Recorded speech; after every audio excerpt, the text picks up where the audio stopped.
Brilliance Audio presents the unabridged recording of Fear the Dark by Kay Hooper, performed by Joyce Bean.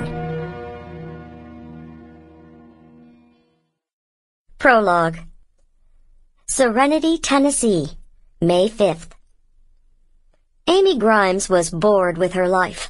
She was bored with school, bored with her parents, bored with most of her friends, and had been well on the way to being bored with her boyfriend, Simon Church, of all things, until he suggested that they just pack up and leave this very boring little town.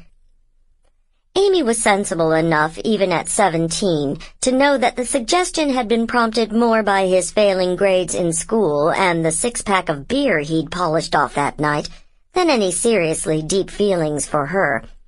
But she discovered that she didn't really care what had prompted the suggestion. It suited her just fine. Simon had worked construction since his mid-teens, and Amy was only one credit away from earning her certificate as a beautician at the nearby community college, so she was confident they could support themselves. She had her college savings, fairly pitiful, which was why beauty school, and Simon had 2 weeks' pay in his pocket, and they decided that was enough to get started on. Even after he'd sobered up, Simon was ready to leave Serenity and take Amy with him, even to the point of being willing to go along with her plans for a mysteriously secret build-up to their departure.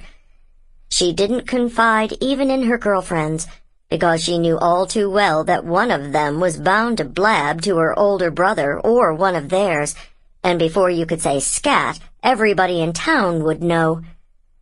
Since Simon was 18 and had a decent car in his name, courtesy of his parents, all paid off and insured and everything, they decided to take that. And for nearly a week, they had a lot of fun in gradually sneaking into his car those items they felt unable to leave without. There was a brief argument about Simon's flat screen, but in the end he managed to make room, and Amy agreed that they'd certainly need a TV wherever they landed. Because that was the fun part as far as she was concerned. No real plans. They'd just leave and drive and decide somewhere along the way where to settle, at least for a time. "We'll stop in Pigeon Forge or Gatlinburg," she'd suggested to Simon, "and both write postcards to our families." "Then just keep going," he said with some relish. Amy nodded. "And just keep going. We could head west or north, wherever." Sample complete. Ready to continue?